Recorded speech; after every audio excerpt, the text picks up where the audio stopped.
everyone, and welcome to our installment of the Innovation Leaders Speaker Series, Innovating for Inclusion, How to Effect Meaningful Diversity in Your Organization. I'm your host, Carrie Smith. I'm the Assistant Academic Director of Temple's Innovation and Entrepreneurship Institute, housed at the Fox School, but serving all of Temple University. I'm also an assistant professor in the Department of Strategic Management. I teach in our Innovation Management and Entrepreneurship Master's Program, and one of the things we teach and one of the things we believe at the IEI, the Innovation and Entrepreneurship Institute, is that innovation should be imbued into every aspect of an organization. Part of the motivation for this series is to share that innovation mindset with the larger Temple community and the professional community. One note before we get too far into the announcements here. You may see my screen and a bunch of circles with people's names on them. There's a button on the bottom left next to the question mark that should give you a larger view of the speaker and eliminate those circles if you'd like to do that. So hopefully you can see my image bigger now. All right, so first I want to thank our co-host, the Center for Ethics, Diversity, and Workplace Culture, which was founded by Dr. Leora Eisenstadt at the Fox School, and we're going to hear from her in a moment. I also want to thank our other sponsors, the Product Development and Management Association, the Innovation Research Interchange, Technically Philly, and the Center for Student Professional Development at Fox. A special welcome to any IRI or PDMA members on the call today, and we'll have tables for networking afterwards if you'd like to meet other IRI or PDMA members or just chat about the organization. So today we're here to talk about diversity, equity, and inclusion.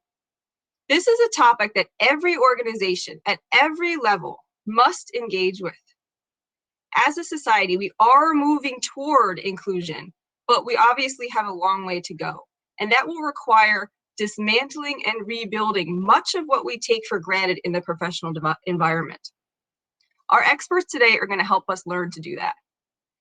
We have three esteemed panelists joining us. Ken Bouyer, America's Director of Inclusiveness Recruiting at EY. He has cultivated EY into one of the country's most diverse organizations over the past 30 years. Brenda Marrero, the Executive Director at the Public Interest Law Center, the first Chief Diversity and Inclusion Officer at Community Legal Services. Seulky McInneshin, Executive Vice President of the Enterprise Center. The Enterprise Center, for those of you who don't know, is the organization in Philadelphia to support minority entrepreneurship through its Minority Business Development Agency, Community Development Corporation, and business programs. We were scheduled to have one other speaker with us today, Kimberly Reed. Unfortunately, someone in her family is ill, so she's not able to make it, but we'll do our best to bring you her insights another time. Participating in events like this one takes time. And I sincerely appreciate each of these speakers taking the time to prepare the remarks for today and to join us on this panel. The goal is that each of us can take actionable items back to our organizations to start implementing today.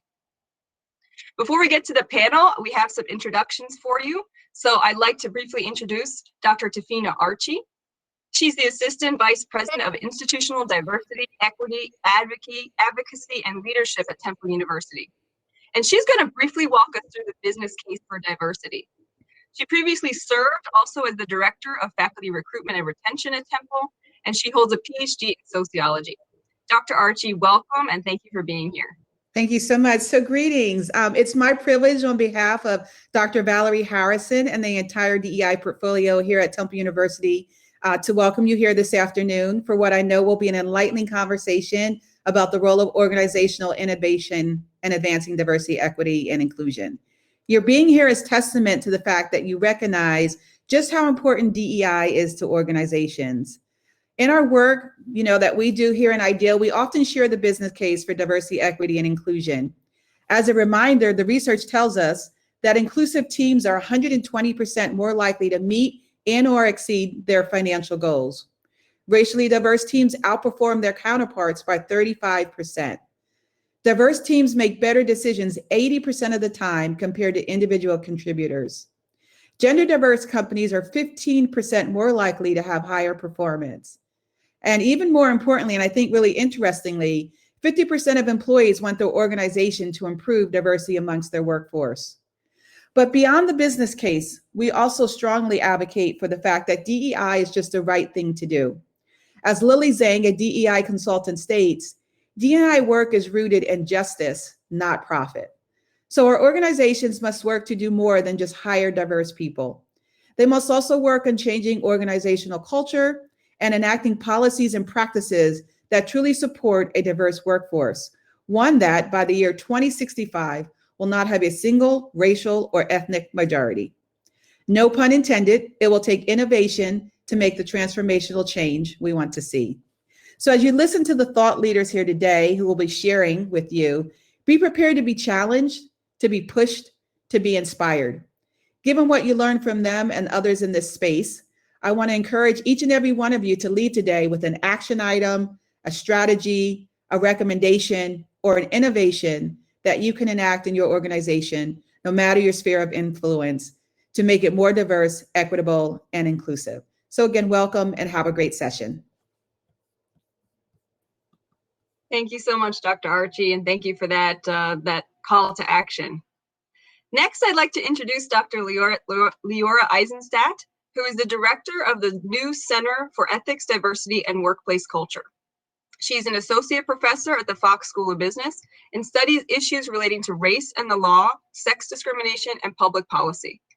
Leora, we'd love to hear more about your center. Thanks so much, Carrie, and welcome on behalf of the Center for Ethics, Diversity, and Workplace Culture, or as we call it, CEDWIC. As Carrie said, I'm a professor of legal studies at the Fox School of Business and the founding director of this new center at Temple University's Fox School. We created CEDWIC to be a hub for research, dialogue, and innovation, bringing together leaders in industry, government, and academia to focus really on building and harnessing diverse workforces and creating ethical and healthy workplace cultures.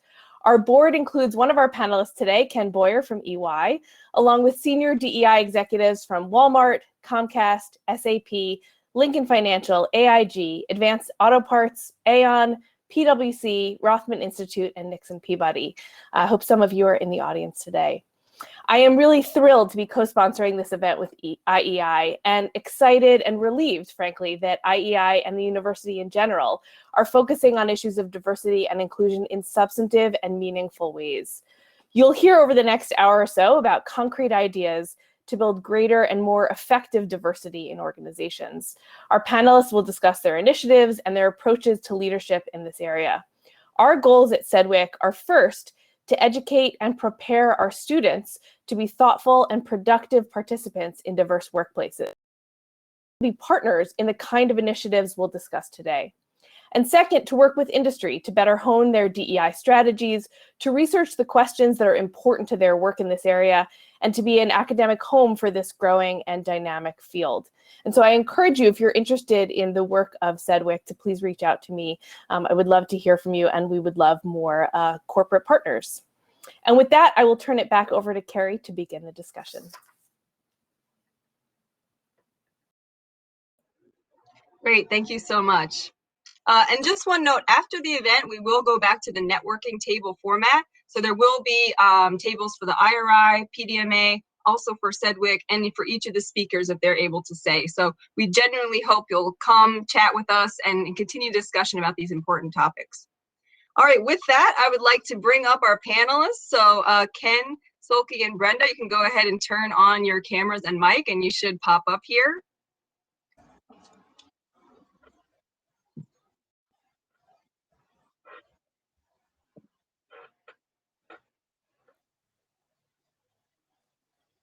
Wonderful. We just need one more. See if Seulky can join us in a moment. Sometimes it takes a couple of buttons to get things going here. And my first question is, just please introduce yourself. I've given a little bit of your title and your role, but tell us about how you approach issues of diversity, inclusion, and you know, perspective on these issues. So Ken, why don't we start with you? Welcome. Thank you, Carrie. Thank you so much. Great to be here, and good afternoon, or maybe good morning if you're on the West Coast.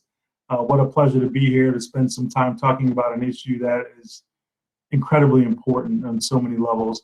So again, my name is Ken Bouyer. I am with EY, actually with the firm for 30 years. Carrie, I think you mentioned it, which is still unbelievable to me on many fronts. Actually, believe it or not, I'm an audit guy, consultant by background. I was asked about 10 years ago to lead this effort of helping to diversify our firm. You know, we're a firm of 300,000 people globally, over 150 countries. And so for me across the Americas, my team and I wake up every single day thinking about how can we create the right strategy to make EY a very diverse firm. And we focus on diversity from the broadest definition, you know, from a gender, ethnicity, veterans, LGBT plus, you know, people with disabilities. So there's a lot of definition, if you will, around diversity. We're very focused on that. And I'll simply say, you know, in the past year, certainly in light of all the challenges we're having from a racial and social justice perspective, I am seeing many more of our clients. I spend a lot of time with our clients on this issue who are engaging, in my opinion, in a different way in the DEI discussion. And so I'm really looking forward to sharing some thoughts and some perspectives with all of you today. But I'll leave you with this for now. I believe conversations are the currency for change. And I am glad we're having this conversation. So great to be with you. Carrie? Thank you so much. Brenda, let me turn it over to you for your opening remarks. Hi, good afternoon, everybody. My name is Brenda Marrero. Thank you so much for having me on this esteemed panel. So I am currently the Executive Director at the Public Interest Law Center in Philadelphia, and we are a public interest legal services program, and we do a lot of work around civil rights areas, making sure that folks access the fundamental resources that they need to live a dignified life. Previous to this, I just started that job 2 months ago on March 1st. But previous to that, I was an attorney and then deputy director and chief diversity officer at Community Legal Services of Philadelphia. You know, my approach to DEI is very much informed by my experience as a practicing attorney in the legal services space. I was at the time the only Latina native Spanish speaking attorney working in my unit, and I immediately recognized how important it was for my clients to see themselves reflected back in their advocate. And on top of that, the immediate trust that was built when I was able to speak to my clients in their native language.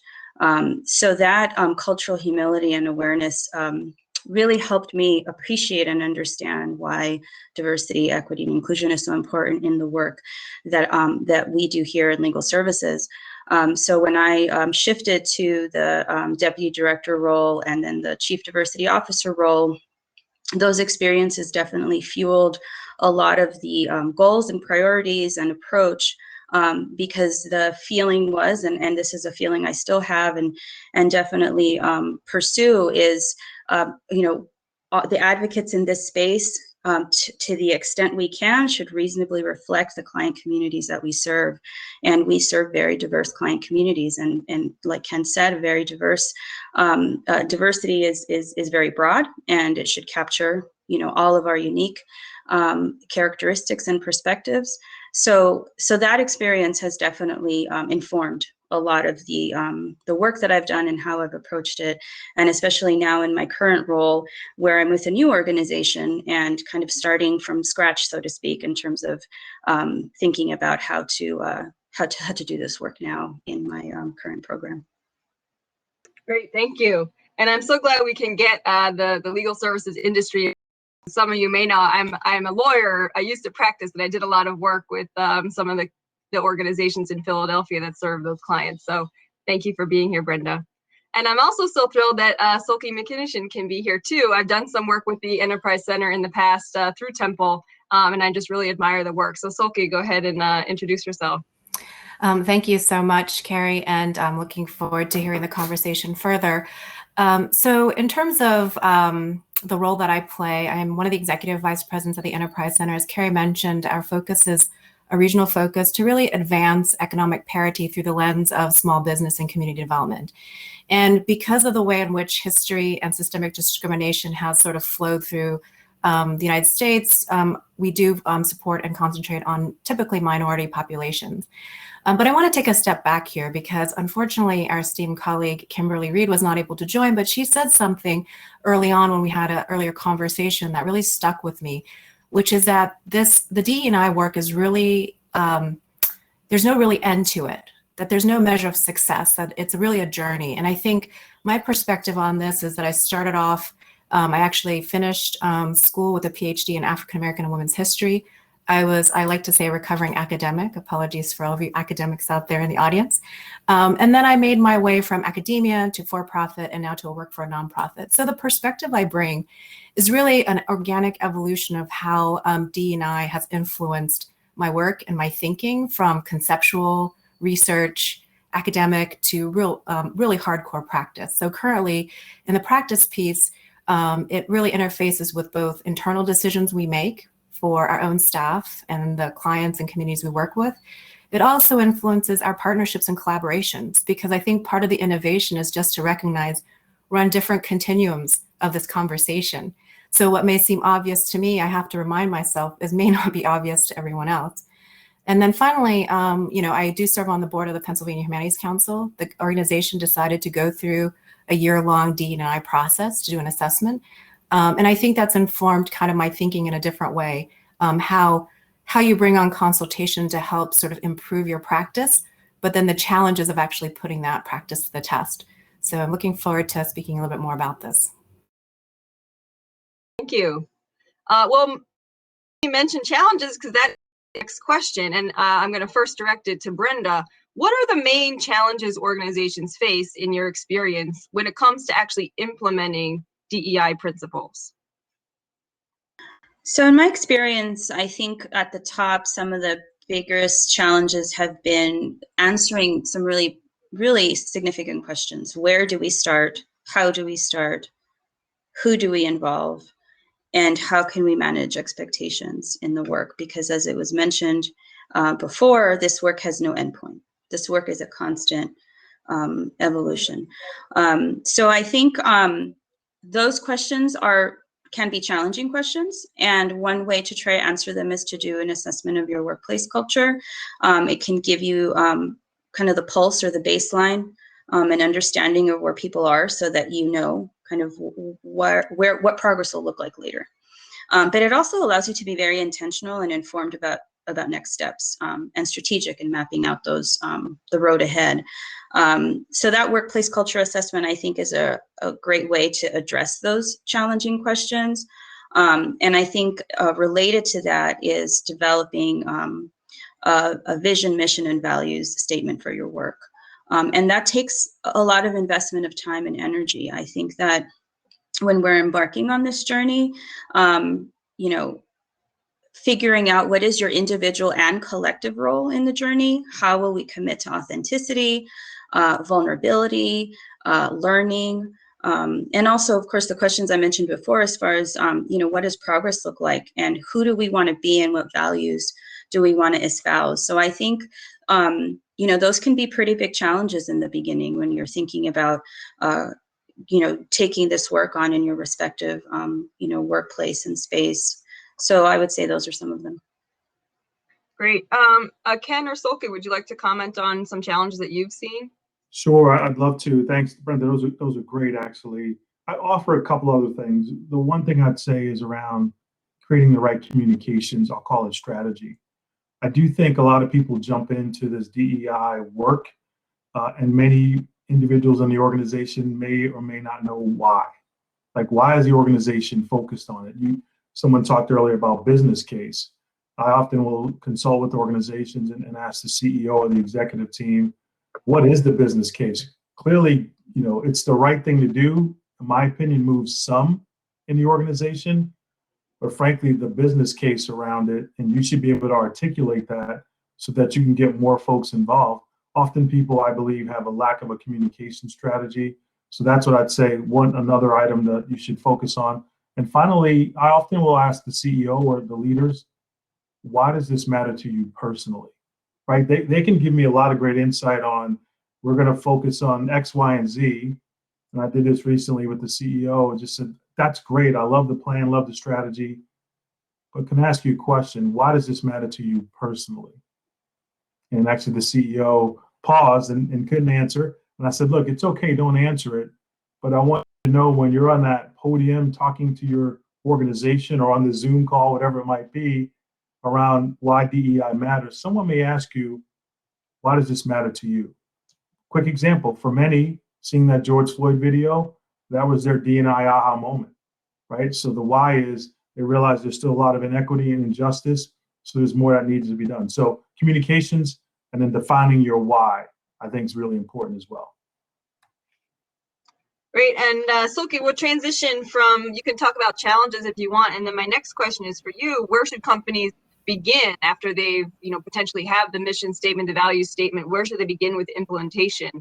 So go ahead if you want to comment on that. So yeah, sure. And I love how Ken and Brenda sets up the challenge, because that's exactly right. So that makes my next part of this a little bit easier to state.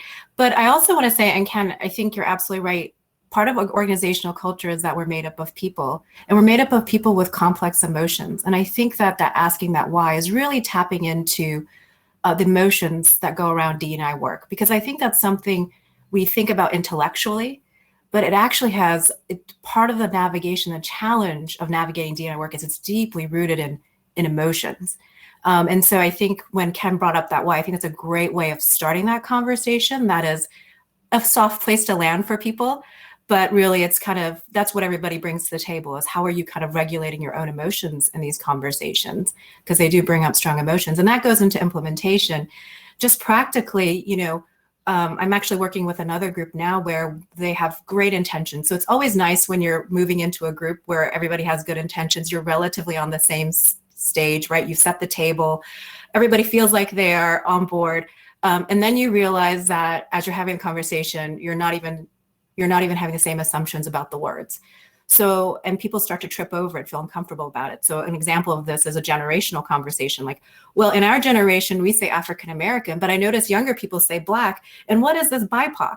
So, I think early on, as part of change management, you really have to sit down, and that goes to the communication strategy, and just be very deliberate about laying out the terms. Do we understand what diversity means? For some people, it means racial and ethnic diversity. For other people, it might be age or ability and disability or gender or rural versus urban. So if you start to kind of slice it, it can get pretty complicated pretty quickly. And so I think as an organization, you have to be upfront. And this is actually the work we're doing with this other organization is, we understand that diversity is diverse. But right now, the starting point for our diversity conversation is around race and ethnicity and the systematic discrimination that's happened historically, in the United States. So there's a very UX context answer. But I think that there are lots of other forms of discrimination where, again, you have to just be very clear about what angle you're coming from. And obviously, larger organizations may have multiple strands in which they need to clearly define, the languaging that they're using. I think another thing is just to remind everyone, when you're getting into this D&I work, and I think this, for those people who are in this work, we feel it every day, but where does the burden rest in these conversations, right? And to really kind of be aware that we're not here to validate or prove that there is a problem. Just assume there is a problem and start from there, and then move forward towards that these conversations are not about digging through the deficits of whatever the population may be that you're trying to sort of figure out in the D&I kind of way, that you're really looking at opportunities. And I think that does go to business case, but it actually just goes to that human case, right? Again, organizations are made up of people. If we have to work together, what are the opportunities for me speaking with Brenda or Ken in the hallway versus somebody else? Maybe I feel uncomfortable speaking to Ken for whatever reason.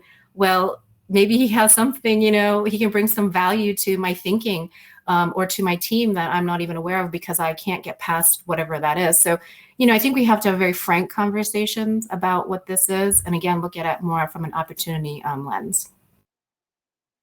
Great, thank you. And you're getting some applause there. By the way, those emojis on the bottom right are new to Remo, and in response to an inquiry from one of our panelists, we did inquire if Remo could add different colors to them as they do on Zoom. So they are going to work on that, and we appreciate that, someone pointing that out to us. Ken, I'd like to ask you about the leadership commitment of EY, because when I was doing research on the organization, there's lots of documents reflecting the commitment of leadership to this. So can you talk about that? Absolutely, Carrie. Yeah. And so a few things, the tone at the top, everyone says that, and it obviously does matter.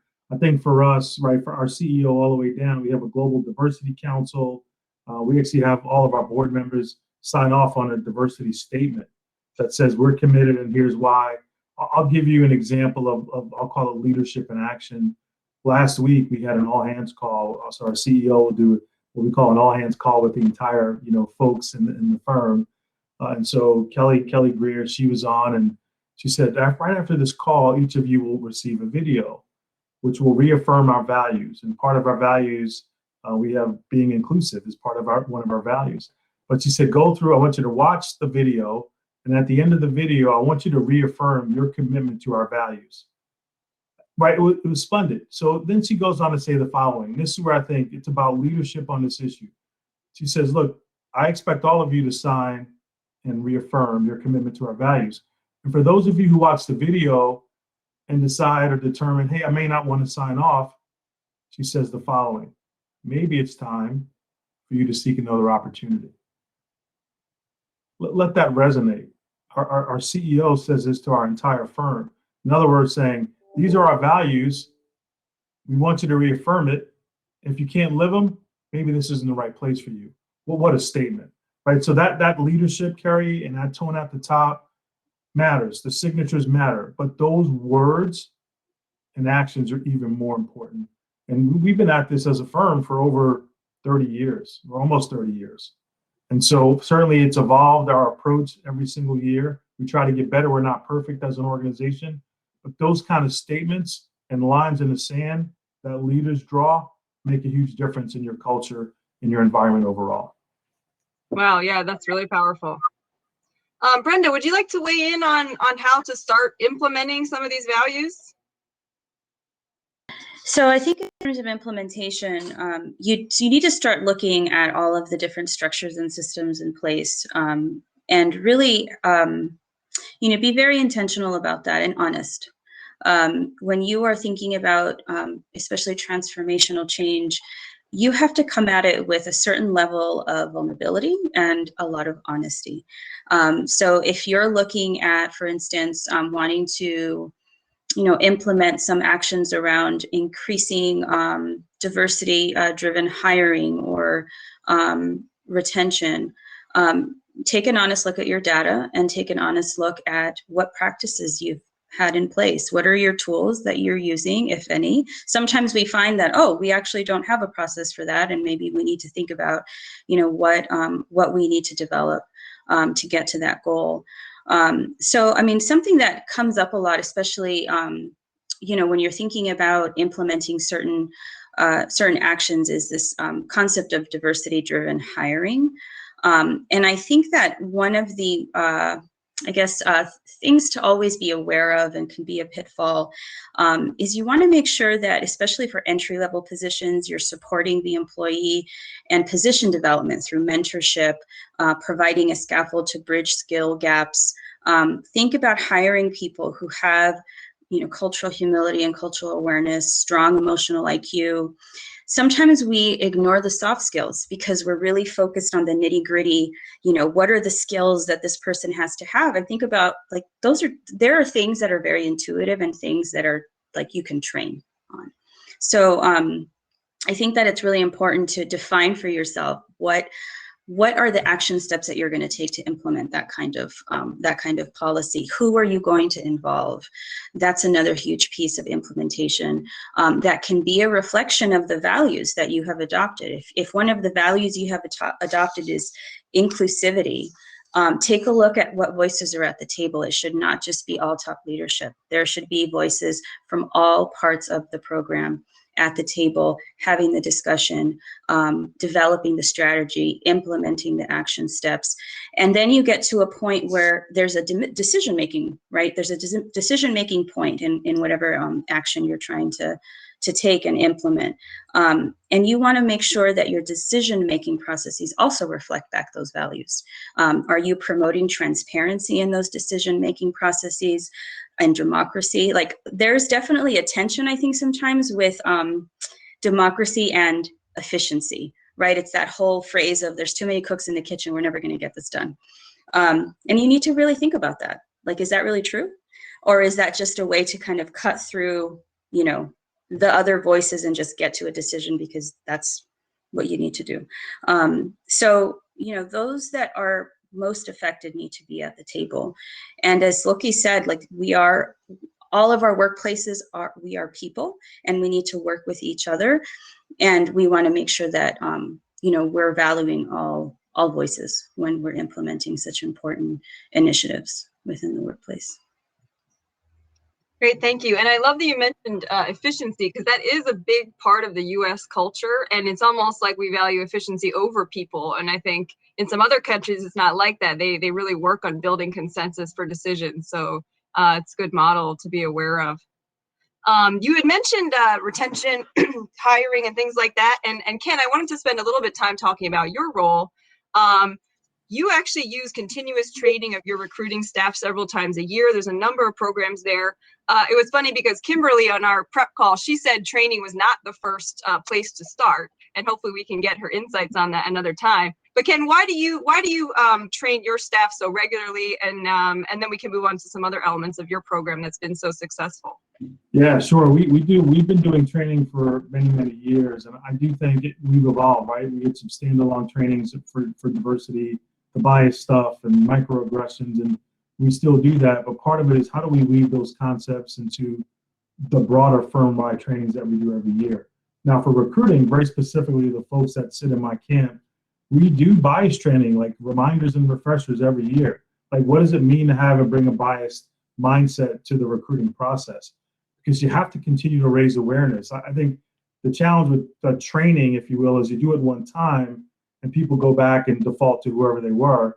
But I believe consistency and messaging and reinforcement of those topics, microaggressions, bias, and reminding people that, guess what, we all bring bias to the workplace or to the university.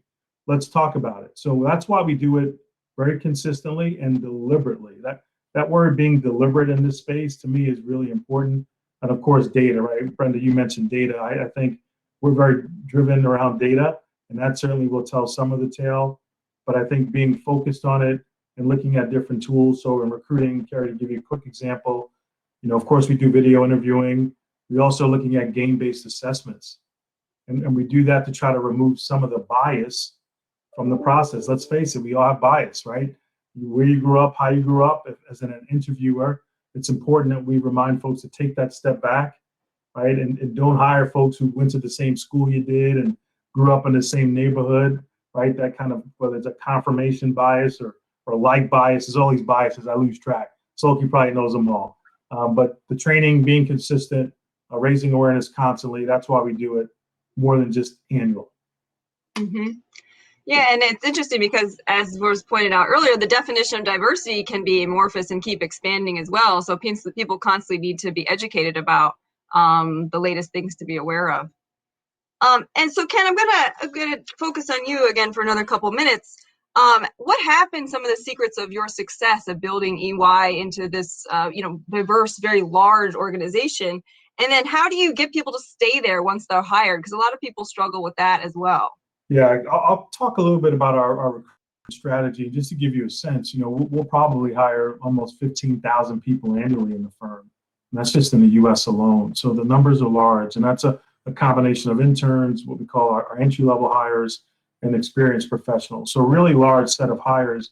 We have dedicated recruiters, certainly, who are focused on bringing that kind of volume in the firm. But I also have a dedicated team of folks who are looking at diversity only. Right, and we look at the strategy, but the difference for us, my team doesn't recruit per se. You know what we do? We actually consult with the hundreds of internal recruiters we have at EY, to help them understand how to source diverse talent, right? So we're really focused in a different way. My team, we're internal consultants.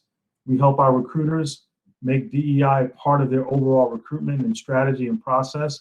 So that's one way that we've been really successful. The other one, frankly, is we have a very holistic recruiting approach. So we are, our group, so when you think, and I'll just focus on accounting, we hire a lot of majors, econ, finance, marketing, I can go on. But accounting is an example. In the underserved communities, accounting majors is not something that a lot of us have chosen to do. I did it.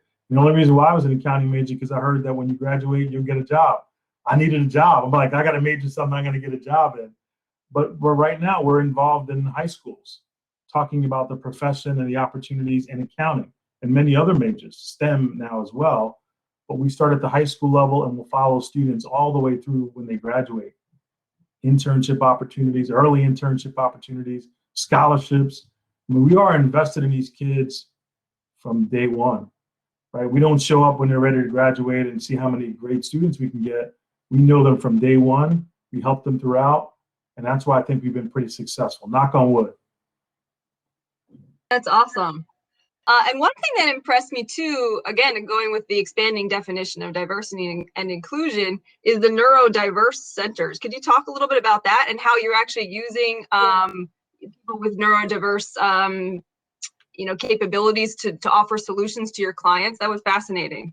Yeah, good, Carrie. Yeah, the Neurodiverse Centers of Excellence, we call them. We actually have 6 around the country. In fact, the first one started in Philly. So we have about 100 folks who are on the spectrum today.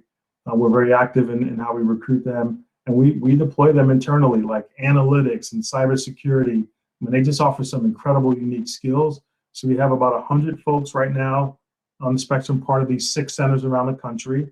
And they've been such a great resource and untapped market. And so we're going to look, in fact, we opened one up in Boston very recently. We'll continue to grow that. But with respect to the various elements of diversity, right, think about neurodiverse individuals. They can offer a lot, and you've got to be ready to work and recruit and give them a career path. And we've done all those things. We've had so much success in that space, Carrie. So I think as an employer, really opening our eyes and our minds to who can be successful in the firm, right? That's how we're growing and getting better every single day. But again, 6 centers around the country. We're going to start doing it globally as well. About 100 folks who are part of these centers. And again, Philly was the place where we started it, and it's been incredibly successful for us. That's really cool. Brenda or Seulky, would you like to comment on the issue of recruiting and retention before we move into talking about accountability? I just wanted to echo what Ken was saying. I mean, what he's talking about is really that pipeline and how critical it is to really focus on that. In my experience in hiring in this legal services space, one of the biggest challenges was, we're doing so much around recruiting and we're posting in all the right places, at least we thought, we're getting the word out. Why aren't we getting a more diverse pool?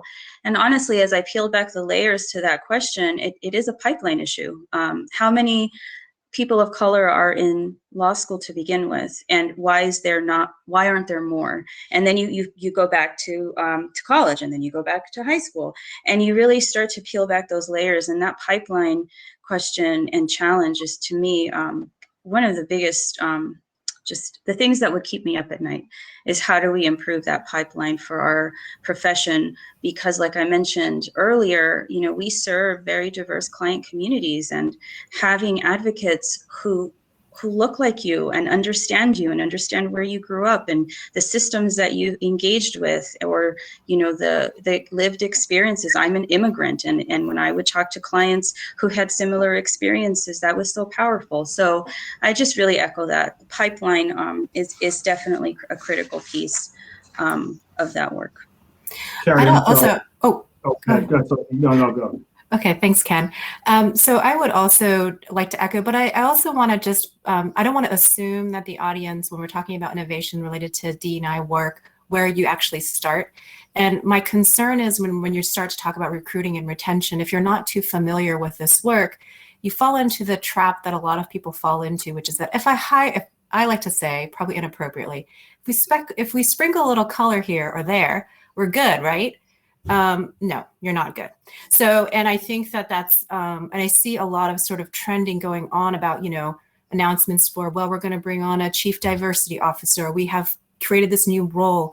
And my concern is that you're really setting not only that person up, but the organization up for failure, because you really haven't thought through that it goes deeper than just a sprinkling of color. So in the case of racial diversity, but even in the case of other types of diversity, if you're just putting one or sprinkling it in, it's really not going to work in terms of that change management and recruitment. I think the other thing I'd say around pipeline is I think it's a double-edged sword. Yes, there has been some traditional sort of underrepresentation, but I also think we have significant blind spots. And we really, if we're really, really honest with ourselves, most of us don't dig that hard to create that much visibility. If someone said to me, and this is totally inappropriate, so don't throw me to the EEOC folks, but if someone said to me, in the next round of hires, you must have 100%, Latinx women. That's it. We're not accepting anybody else with a technology background.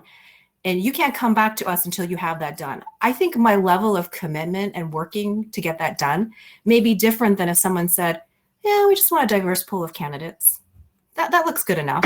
So I'm kind of exaggerating here to illustrate. So how much are we really digging deep into sort of making sure that we are uncovering some of that talent? So yes, I think it's a pipeline issue, but I also think it's how hard are we digging? Great, thank you. Ken, would you like to make another remark?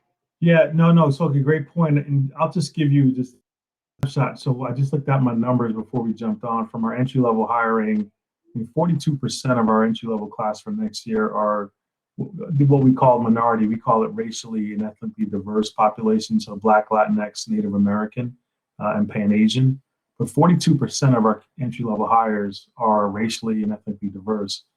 When we started this in the 90s, that number was like 10% of our hires. So you're right, you have to be deliberate, and there's some extra effort required. When I hear organizations saying we can't find, you fill in the blank, so you're not looking hard enough, you don't have the right strategies. It's competitive, don't get me wrong, but they are there if you're deliberate and you're focused on it. And then the retention, Carrie, I think for all the firms, all my competitors, retention is a challenge. I mean, certainly when you think about, for us, our racially and ethnically diverse individuals, the numbers are small, but they're highly sought after by the marketplace. So we are known as being a firm that quote unquote train our people well from a technical and a leadership standpoint. So our folks are highly sought after. So I do wrestle with, if we lose, a wonderful African-American manager, did we fail, right? Or did we, for the greater good, win? I think we won. We obviously want to retain everyone. But the fact that this person can go and work for many companies that are probably on and watching, stop stealing our talent. But I'm just kidding. But those folks get a talented individual. We're happy to be a part of that, right? I think we all, to me, in this issue, have to row together. That's why these conversations are important. We should share our best practices. We should challenge one another and support one another, because that's the way we're going to make progress. Great, thank you. So we got a couple more questions to go through, and then we'll probably break for questions from the audience, maybe in about 10 or 15 minutes. And the next questions are about accountability. So Seulky, I'd like to start with you. After you have some of these fundamental programs in place, what is the role for accountability, and how can an organization make sure they're accountable to the goals that they set? So I think we each have touched on this in the previous conversation, so I'll kind of bring them back in on the accountability end. As you're setting the values, right, as you're setting the communication strategy, as you're setting your recruitment and retention, I think hopefully people are getting the sense that there has to be a lot of intentionality here if you're going to hold yourself accountable. And if you're not willing to kind of make that bold statement to say, in 10 years, we are going to have half of our workforce be diverse, then you're not going to be able to find a way to be, at least in the metric sense, accountable. I think on the people sense, one thing I've observed, and I work for a nonprofit currently, it's about 40 people. We're about as diverse as you can get in every way, shape, and form.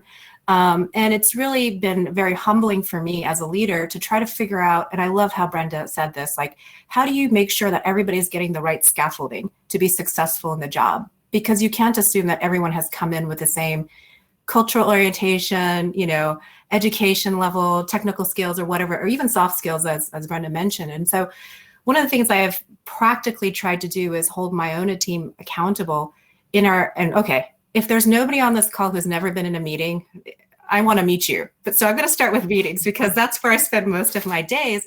And I've observed in these meetings that we have very weak facilitation skills. So if we're going to introduce something like DEI, we really have to train our managers and leaders, and frankly, you can train everybody in the organization to be consistent about starting to be aware of blind spots in conversations as a facilitator. So, and you can give them communication strategies to say like, okay, if you're about to facilitate a meeting and you observe one person, and I'm sure this seems familiar to everybody, one person is dominating the conversation. Did we get every perspective? The facilitator's role is to say, let's make sure before we close the decision that we've gotten everybody's perspective. It sounds so simple and straightforward, right? It's not a genius idea, but yet we go into meetings all day long when that doesn't happen. So one of the things that I've done actually, and I mentioned this to you earlier on, is I'm using this meeting agenda frame. I'm going to just put a caveat here. I'm not selling this. I think we've had to tweak it as a team. It comes out of the entrepreneurial ecosystem work. It's called a level of 10 meeting agenda. It's actually very goal driven. But what I like about it is that for every meeting you assign a facilitator and administrator, and they have very concrete roles. And at the end of every meeting, you rate how the meeting went. So right there, the team starts to feel much more comfortable about feedback. In smaller organizations in particular, building a feedback culture, I think, builds some of that honesty and trust that a lot of companies are not too familiar with. And it's just building into something that you already do, meet all day long, right? And then what I do as part of my leadership role is make sure afterwards I talk to the facilitator administrator to say where you might have been able to kind of improve on your facilitation skills. And the other thing too is it flattens the dynamic of the meeting, because you may have your most junior person facilitating the meeting. What does that mean when you're talking about inclusion, when you're talking about sort of equitable conversations? It removes some of that power dynamic that I think is really interesting. So it's been uncomfortable, I'm going to say, for everybody, but I like that it's uncomfortable for everybody, because then we can at least acknowledge we're all uncomfortable together. And how can we start to, in this feedback loop, get to a level of comfort where we're starting to see real, true input in decision making, not like, oh, we just kind of want to know and you want you to check off the box or whatever it is. So that's just one very practical way I'm holding myself and my team accountable, and making sure that we are truly exercising inclusive practices. Yeah, that's great. And going along with the intention and there being no endpoint, it's really hard work, right? As you said, it makes people uncomfortable, emotional. So having that motivation to see it through is really important deliberately. Brenda, what about you in terms of accountability and data tracking and things like that? I think that in this, in the sphere of accountability, sometimes, at least I have found that oftentimes equity work can't be quantified, and sometimes it's measured, or at least I think, measured in terms of trust and the experience of your employees. And I know Seulky talked about, that the trust factor, which is really important. So how do you gauge that? How do you get that data and that information? I'm a big fan of engagement surveys, anonymous ones, where employees can share their thoughts on, a targeted set of questions that could maybe let you know how the initiatives that you have put in place, or the discussions you have started, or the changes you're trying to make, is it really working? And does it feel authentic to your employees? Does it feel genuine? Where are the areas of growth? And being open to doing things differently based on that feedback. You don't want to do surveys and then, one, not communicate why you're doing them, two, not communicate what you're going to do with the information when you get it, and then three, communicate back what the information was and how you're applying it. And that is a really important piece of accountability, is showing that you're taking those steps, that you're communicating in a very transparent way, and that you're going to do something with the information that you get back from your employees. And then showing, leadership. I think one of our challenges can be we get a little stuck doing things the way we're always used to doing things. And having that kind of openness, that innovative spirit, right, to doing things differently and still achieving like those high quality results. I think that's key. And I do think that when you look at kind of the workplace culture, and are you seeing kind of the fruits of your labor, or the return on investment, right? Are you promoting principled discussions? I think that sometimes conflict and feedback feel like, oh, how am I going to deal with that? And conflict is thought of as inherently bad, and it's not. You want to promote and engage in principled disagreements. And I think that's a big piece of the work too, that is going to hold you accountable, because you're going to be open to hearing the feedback, and you want to approach that, with a lot of humility. And if you can create those structures, hopefully it'll allow for everybody to learn from each other. And then that can also, of course, inform like any other steps or initiatives that you want to take. I'm also a big fan of stay interviews, finding out why people are staying at the workplace, while also gauging like, how can we get better? We always want to work to get better. So the stay interviews are not just about why am I staying, but where do I want to see the organization go, and what growth do I want to see? And that allows for those voices to be heard, and for there to be this kind of cohesiveness, because everybody is like, we're all in this together, and this is our common purpose and mission. And I think that can definitely help, further those cultural norms that you want to have in your organization. Great, thank you. And I love the idea of stay interviews when you mentioned it, because sometimes it seems like we're always focusing on the heart attack or the fire, the urgent thing, someone's leaving, someone's quitting, but really understanding what's going on when someone's not making a lot of noise is really important as well. All right, let's transition to closing remarks. So I'd love for each of you to make any closing final remarks that you'd like. Let's start with Ken, then Seulky, and then Brenda, and then we'll open it up for questions from the audience. If you do have questions, you can put them in the Q&A, and what we're going to try to do is, or you can also raise your hand, to bring you to the stage to ask your question. If you don't want to come to the stage, or you aren't able to get your camera on, we can certainly ask it orally for you. We will give you a chance to come up and join us. So Ken, go ahead for any closing remarks. Carrie, thanks. Enjoyed the conversation. Looking forward to the Q&A. I would just say a couple things for the D&I practitioners that are out there. I just want to say thank you. I know how hard and at times thankless these roles and the work we're trying to do. So I want to say thank you and stay encouraged. I really, I'll call it post George Floyd, but certainly I feel we're at a different place now. I do think so. I've heard people say it's not a moment, but a movement. I do feel it. I feel it within my organization, and some of the people, I'll call it the allies who've come to the table for real this time, right? Not the cursory, oh, how are you, or this is important, but the allies that I'm seeing showing up and are staying and having real conversations and rolling up their sleeves and want to help the quote unquote cause and the movement. I love that, but we have to stay encouraged. I think we've got to continue to push. I am a self-prescribed healthy agitator in my organization. I do think in the DEI world, those of us who are in it, we have to agitate if we want to see change. And I believe you have to do that. Finally, for me, I have a daughter. My why, by the way, is I have a 16-year-old daughter who's going to be a senior in high school. When I see and hear about the unfortunate incidents on these university campuses, the racial incidents and challenges and the environmental challenges, when I hear about it at the corporate America level, I do this work because one day my daughter will, whatever she's going to be, whatever she's going to do, if I can remove some of the crap and the barriers, frankly, that's why I continue to push really hard, because I think we all have a role to play, and I want to make this world a better place for my daughter. I'm sure many of you have kids or grandkids, and you'd hope for the same. So great to be here. Looking forward to the Q&A, but thank you, Carrie, for having me, and it's been great, panelists. You guys are awesome. Great. Seulky, go ahead. Thanks, and thanks to everyone. I agree. This has been a great conversation. And I just want to reiterate the fact that, innovation and change doesn't have to be huge. But with D&I work, no one really flies solo with this work. And if you are flying solo, please reach out. I'm sure Carrie has my contact. I'm happy to, be that voice or be that listener, because it is ungratifying work and it's very tough work.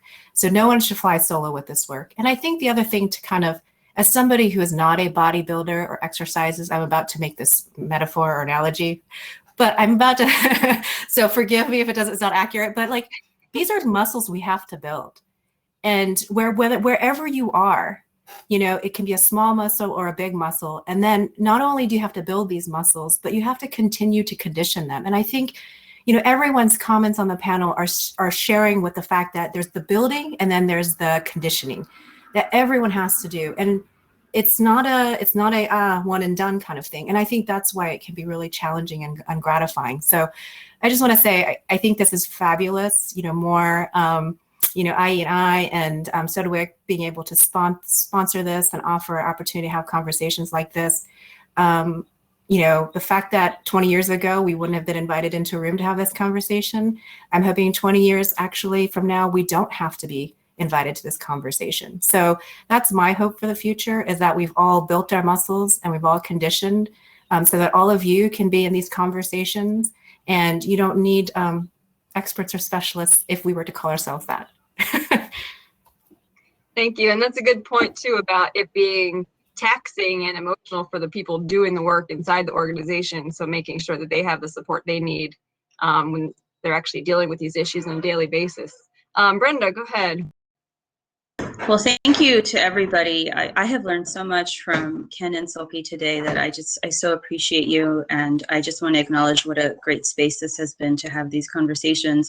And just, the fact that you put on a session like this, that there are so many people here, just shows, a commitment to learning that I think is so crucial to this work. I mean, embrace it, embrace the struggle, embrace the challenges, but embrace those small victories, because this work, it is definitely can feel sometimes like thankless work and very exhausting work, and be okay with not being okay sometimes in this work, because you need to give yourself that self-kindness and I just, the other thing I would say is what Seulky said, you're not in this alone, and reach out to your networks and reach out to your peers. There is a lot of support out there for doing this work, and, seeing yourself through this journey. And it is a journey, and it's a journey that has just so many teachable moments that I hope you are open to and that you embrace. So, just really wonderful that this conversation is happening. All right, well, thank you all so much for taking the time, because I know you're all busy professionals running organizations, so we really appreciate it. I just want to note, there will also be a survey placed in the chat, so if anyone would like to fill that out, we'd love your feedback on the presentations. All right, we have a couple of questions here. Katayan, I'm going to try to bring you to the stage to ask your question. Evan, so I'll give you a second to do that. Katayan Jafari, I apologize if I'm not pronouncing your name correctly. So you should see an invitation to join the stage, but if it doesn't work, then I'll ask your question. Oh, there you are, great. It did. Well, what a great program. Just even being able to ask the question live, but I do want to start by saying this was an incredible, excellent presentation. I am beyond moved and inspired by everything that was said, and I attend a lot of different types of programs. The name is Kathy Jafari, and I am chair of the Corporate Governance and Securities Group at Cozen O'Connor. And we advise and try to assist a lot of our clients in this conversation, especially, fortunately, it's come to rise because I would say of COVID, and of course the justified cries over racial injustices. And one of the things that we are looking at and trying to advise on and help on, as Ken, you were talking about tone at the top, diversity in the boardroom. And I really want to highlight diversity and inclusion. I'm so grateful that we always talk about, when we're talking about the corporation as diversity and inclusion, we're trying to remind boards that it can't just be based on the number. it has to be including the voices and the opinions and not having the conversations outside of the boardroom where maybe some of our diverse board members might not be in those conversations. So may I just get your thoughts on how to move that conversation forward and where you see that going as well, because I do think that could have the influence as being as part of the tone at the top, and also actually the message in plain view. Yeah, that's great. If you guys, I'll jump in and try. So is this, you're talking about literally like board members from a corporate board perspective? I mean, I think we're good on, well, I'm not going to say this, but nonprofits, I think organizations thrive and have a pipeline for boardroom, but I mean, both public, private, the capital markets, whether they're private or public, really diversifying the boardroom so that they're thinking about all of these points, excellent points that you're making. Great question. So I am personally involved in a lot of that right now. There's a number of organizations, a little shameless plug, EY, we have a group called the Center for Board Matters, where we do thought leadership around boards. Last week or the week before, I and a few of my fellow EY folks did a whole session dedicated to boardroom diversity. And so you're right, we're seeing a lot of our clients and frankly, the regulators even looking at how to create boardroom diversity. So like BlackRock and State Street, from an investor standpoint, they're saying, look, we're not going to invest in organizations that don't have diversity on their board. And so you're seeing some states as well saying, now they're requiring X number of women or percentage of, but there's a huge movement for board initiatives. I'm a member of an organization, if you're looking for diverse board members, another plug, I apologize, Carrie, the Executive Leadership Council, the ELC, 700 African-American executives. We have a corporate board initiatives that I'm a part of going on, making sure folks are ready to be, when asked to sit on a board resume, board preparedness, the NACD, National Association of something diversity officers, whatever it is.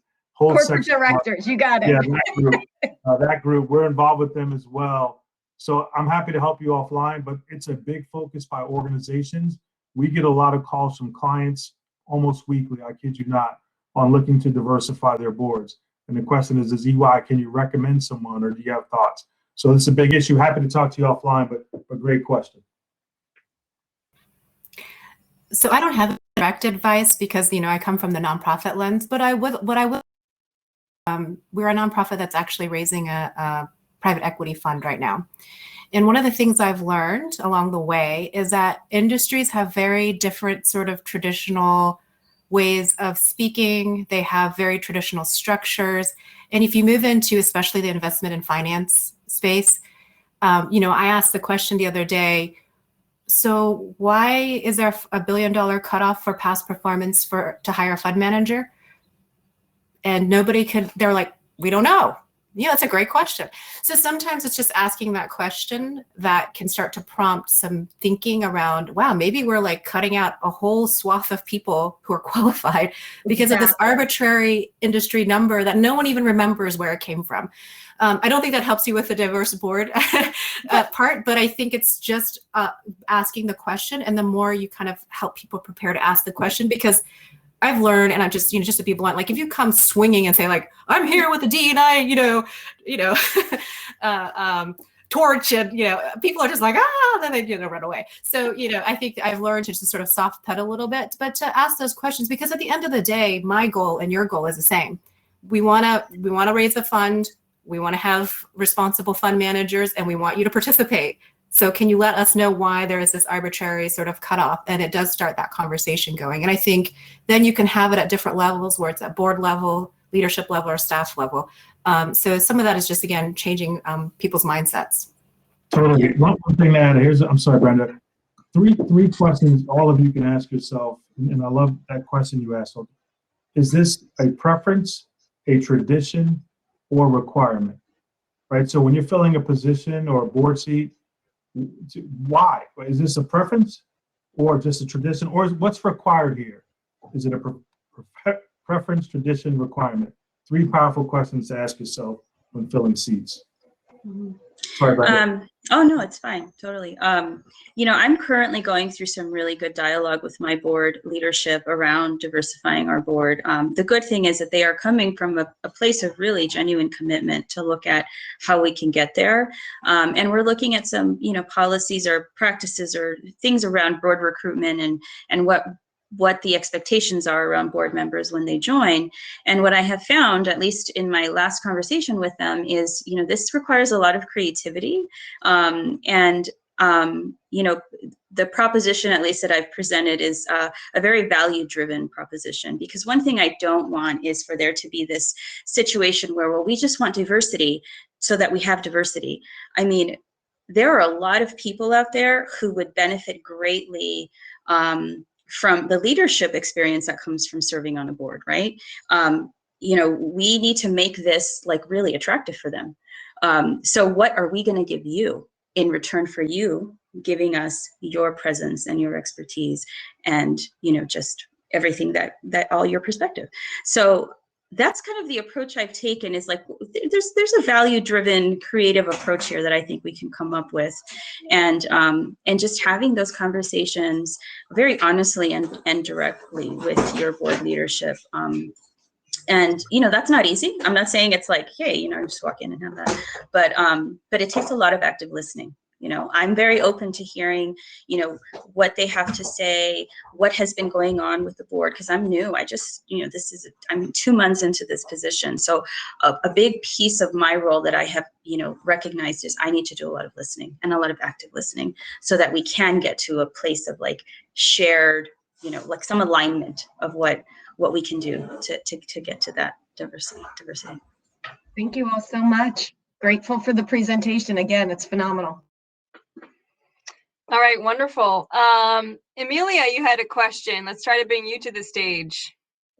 And this will be on YouTube, should be on there by tomorrow, so we will send it out, the recording. So if you have other people you'd like to share this with, please feel free to do that. Emilia, are you here? Hi. Great, wonderful. Thank you. So I also just wanted to say hi to Kathy. We worked at the same firm just a few months ago, so and we met through our D&I program too. So I just wanted to give her a quick wave. But I focus on client service and data at a large law firm, and one of our challenges is to tell stories through data and now analyze the different information we have. And currently, I'm working with our diversity and inclusion group, and we have numbers and we're tracking demographics, but do you have any examples of wins within D&I, and do you track those?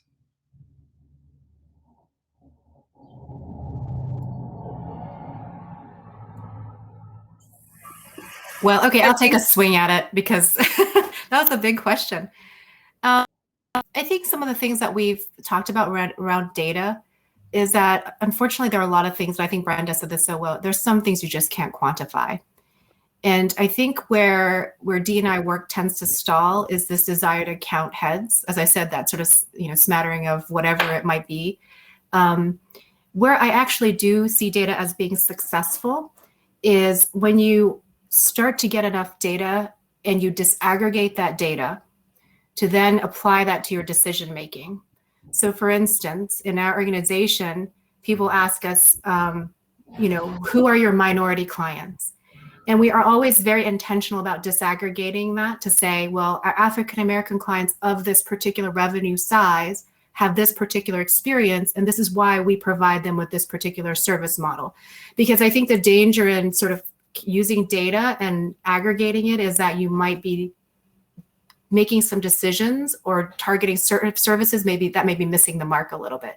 But it's only one tool, right, that can help you be successful in lining up that particular service or experience to fit the client. And I think when it comes to D&I work, we tend to sort of collapse all women in a bucket, right? Or all men in a bucket, or, all, blah, blah, blah, blah, blah. And then people wonder, why is this not working? So for us, the success is really making sure, it takes a lot of work to disaggregate the data and be very clear about that. Like, our small business clients that are under 500,000, that are African-American, that don't live in the city, have a different experience than those who live in the city who have, $1 million in revenue. So I don't know if that's helpful, but I'm a big fan of disaggregating the data around decision-making as a tool. Thank you. I would agree. And I think if you take a step back and if we can understand how you're defining diversity within the organization, and I agree disaggregating the data to figure out where should you invest, where should you differentially invest, right? And I think that will help you define and refine where you're going to invest, and frankly, be able to tell your story. People talk in terms of you got to diversify your portfolio, right? Or wherever the squeaky wheel is, if you will, gets the grease of the oil. By looking at your data, you can say we should invest here for this group, maybe, and different for this group. But I think you got to be deliberate and thoughtful, because I think a lot of people try the peanut butter approach when it comes to this, and they spread everything consistently and across. That's not the scaffolding, Brenda. I think your example earlier, right? If people come in with different skills, the organization has different needs, and you have to understand what those are. And by the way, I think that's back to the communication. At some point when people ask, well, why are you focused here? The data and the way you articulate that will be incredibly helpful. Because I think many organizations, again, peanut butter approach, they think everyone should be treated the exact same way all the time. That's not the case. Those of us who have multiple kids, all our kids aren't made the same, right? One kid may need tutoring in math and someone may not. But you got to figure that out through your analysis and insight, and to figure out what's best for your organization. Storytelling is such a transformative, powerful tool, and I think it matters how you tell the story. You don't want to give the narrative that you use shouldn't be about like we're just checking boxes and here's this data, but the narrative should reflect that you're really valuing that lived experience and why it matters to your organization and to the service delivery model that you have, and to just the experiences that this particular client went through. So I would just keep that in mind. I mean, storytelling is so powerful, and I do think that it can definitely create a lot of transformative change if you do it in the right way, and in a way where you're really reflecting back the values you have of treating clients with dignity and respect and their lived experiences in the same way. Great, thank you. All right, thank you all so much. I'm sure we could continue to talk about this for a while, and we should, but part of the way we're going to do that is hopefully at the tables for networking right now. So Evan did place the link for the survey into the chat. If you'd fill that out, I'd really appreciate it. Also, I do want to say, if you want any more information about Temple's Innovation and Entrepreneurship Institute or the master's program we offer in Innovation Management and Entrepreneurship, you can feel free to email me, carrie.slade@temple.edu. So we're going to go back into the networking forum now. So you're going to see a lot of tables there. Each of the speakers should be able to double click on a table with their name on them. Just give them a couple of minutes to maybe find their table. And then if the speakers are able to stick around, you'll be able to find them there till about 3:30 or so. I will be at the IEI table. I believe Leora will be at the Sedgwick table. And there are other tables available for open networking as well as IRI and PDMA. All right, thanks again, everyone, for coming. It was wonderful to have this discussion, and I truly hope we can move these principles forward in our organizations and our lives as well. All right, Evan, let's go back to the tables. Thanks a lot.